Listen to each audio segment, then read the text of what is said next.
So, para magawa natin tong ating response spectrum, ito yung mga values na kailangan natin. Dito sa Z, I, Rx, tsaka RZ, itong 0.4, 1, tsaka 8.5, hango siya sa ating NSCP 2015. Ang soil profile na nagamit natin ay soil type C. So, itong NA tsaka NB, 1.37 tsaka 1.83, based naman siya sa ating seismic and wind. Para makuha tong CA, may formula siya na 0.4 times yung NA. Tapos dito naman sa CV, 0.56 times NB. Itong 0.4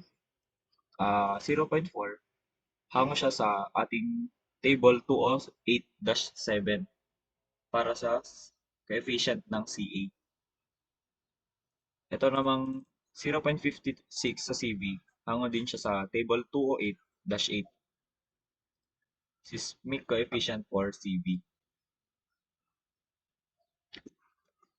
So, pag nakuha mo na tong CA at CV, kunin naman natin tong 2.5 CA, which is yung CA natin, multiply lang natin sa 2.5 para makuha tong 1.37. Then, after dyan, proceed naman tayo sa TS tsaka TO. Ang formula ng TS is CV all over 2.5 CA. So, bali, substitute mo lang yung mga given na or na nakuha nating values. CV, ito, 1.02 divide by 2.5 CA, 1.37. Makuha mo na tong value na to. Ganon din sa TO, 0.2 times TS. Yung nakuha mong TS, multiply mo lang siya ng 0.2. Then, proceed na tayo sa dito sa ating table para magawa natin tong response spectrum. First, kunin mo muna si time interval. Para makuha tong 0.2, ito yung formula niya. TO divided by TS. So, try natin. Equals TO na 0.149 divided by TS, which is 0.748.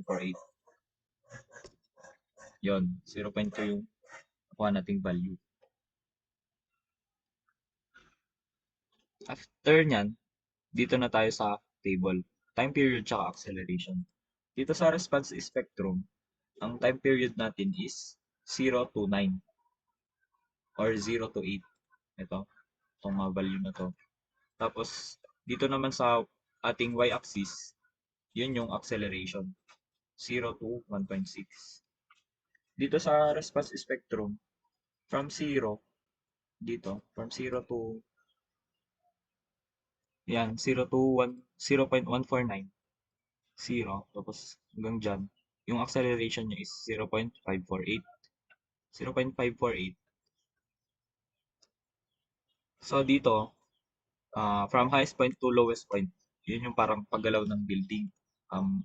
Yung time period, inversely proportional siya or inversely proportion, tama. Inversely proportional sa ating acceleration.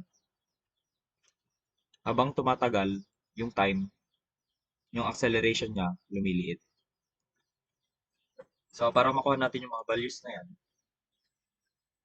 gawa tayo muna dito ng table. Or sundan lang natin yan. Time period. Tapos, sa kabila naman is yung ating acceleration. So, mag-start ka sa 0. 0. Tapos yung acceleration niya is 0.548, which is yung CA. 0.548.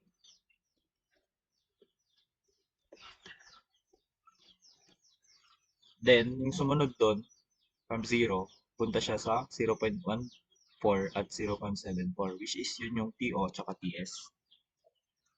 So, equals lang natin. TO, dito. Then TS.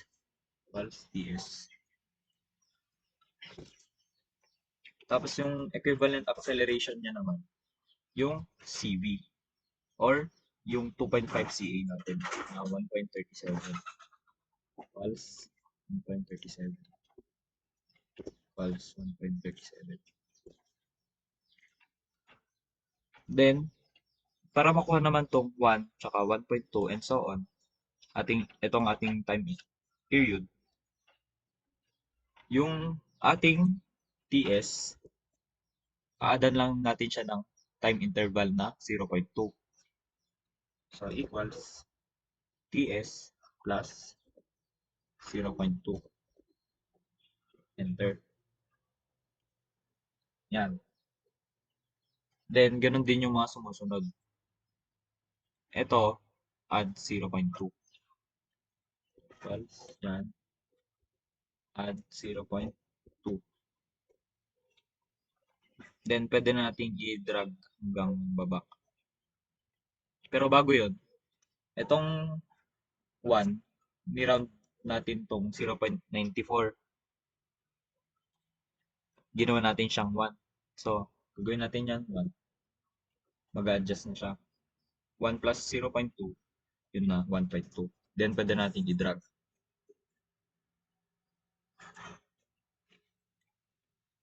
Hanggang